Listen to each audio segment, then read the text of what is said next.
Georges Balanchine a créé, avec thème et variations, l'un des ballets les plus exigeants de tout le répertoire, 25 minutes d'une grande maîtrise. Lorsque l'exécution de tant de pas difficiles est accompagnée d'une précision musicale absolue, alors rayonne quelque chose comme une élégance d'un autre temps. Sur la partition fastueuse et entraînante de Tchaïkovski, interprétée magistralement par les musiciens de l'orchestre de l'Opéra sous la direction de Maxime Pascal, les danseurs rappellent la Russie impériale, sa grandeur, la finesse et l'élégance de la cour. C'est le classicisme dans sa forme la plus achevée. Sur scène ce soir, les danseurs étoiles Laura Eke et Joshua Ofalt, entourés des danseurs de la compagnie, auront la chance d'interpréter pour vous ce ballet, remonté à Paris par Sandra Jennings. Mais avant cela, nous allons retrouver Laura et Sandra ensemble en coulisses pour un court entretien. Bonne fin de soirée à tous et à bientôt. Bonsoir Laura, bonsoir Sandra. Bonsoir. Laura, ce soir, tu vas danser Thème et Variations, qui a la réputation d'être un ballet extrêmement difficile. J'aimerais savoir comment tu t'es préparée physiquement et mentalement pour cette nouvelle prise de rôle.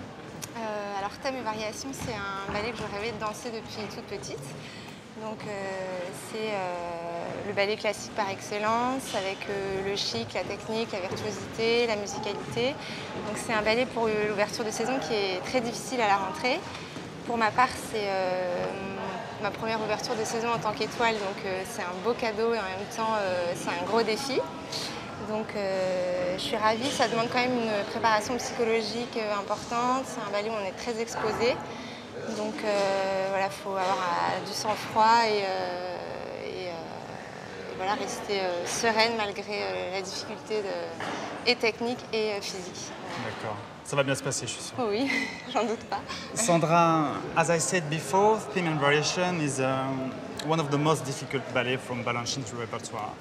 According to you, what specific qualities are required from the dancers? For the ballerina? Yeah. For the ballerina, of course. First of all, they have to have very, extremely high technical precision and abilities. And I think that the role of the ballerina is one of the hardest in classical rep. And Balanchine created it to evoke this time in classical dance that was the greatest time for Russian ballet. Mm-hmm. So the ballerinas have to not only have this precise, beautiful technique, but they have to have a beautiful artistic quality and create an atmosphere. And the men too. The men, it's very, very difficult, and they have to create a beautiful. They have to evoke that time in dance, but it also, because it was created later, it has a little bit of a American style to it. So they have to also be able to dance in a jazzy, classical style. Okay. Thank you. Laura, Balanchine a célébré la danseuse, mais également la femme dans son œuvre chorégraphique. Qu'est-ce que tu peux dire? Quelle place est-ce qu'il occupe et quelle place tu aimerais qu'il occupe dans ta carrière de jeune danseuse étoile? Moi, Balanchine, c'est vraiment un de mes chorégraphes fétiches. C'est-à-dire que je trouve que dans tous ces ballets, c'est vraiment un hommage à la femme, à la danseuse, mais à la femme en tant que femme, pas en tant que petite fille. Il y a une demande de maturité et tout ça, donc c'est quelque chose qui me plaît beaucoup.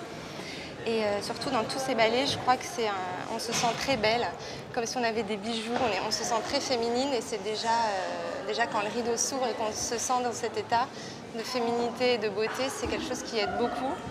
Enfin, c'est vraiment, durant ma carrière, j'aimerais survoler un peu tout ce qu'il a fait, parce que c'est vraiment un chorégraphe que j'adore. Sandra, Balanchine was a Russian immigrant in the US. Yes. Who come to Paris Opera to work. What do you think he likes so much about French style? Well, first of all, he loved Paris. When we would come to Paris, I felt he was more comfortable there than anywhere. I think he loved the beauty of the dancers here. He loved their beautiful footwork, the way they use their legs and feet. Mm-hmm. Their port-de-bras was very beautiful, and the women are very glamorous here, and he loved beautiful women. Mm-hmm. And the men also are very, very attractive. So I think it was, he would come here and he could feel that he was away from his home, so he could relax a little bit and create an atmosphere that was what he found the most beautiful. So do you think maybe for him the perfect ballerina would be a combination of Russian, American, and maybe French? Yes, I would say he loved Russian, he loved French, he loved American, but I would say that he was particularly fond of the French ballerinas. Yes. Thank you very much. Okay. Laura, j'ai une dernière question par rapport à la musique. Balanchine disait « Dancing is music made visible ». Comment est-ce que tu as travaillé pour rendre cette métaphore, justement, ta danse visible? En fait, souvent dans les ballets de Balanchine, il n'y a pas d'histoire, mais le mélange entre ses chorégraphies et la musique, tout d'un coup, il y a une magie qui opère. C'est les pas, la façon dont il est fait à travers la musique fait que tout d'un coup, il n'y a plus besoin d'histoire. En fait, on a une liberté par rapport à ses pas et sur la musique qui fait que finalement, c'est à nous de créer presque l'atmosphère qu'on a envie de créer nous. Et selon les artistes, en fait, peut-être qu'on a des imaginations complètement différentes. Mais du coup, je crois qu'en aucun cas, avec Balanchine, la musique, c'est un handicap. Au contraire, il y a des chorégraphes où tout d'un coup, la musique, on se heurte un peu, c'est difficile avec lui.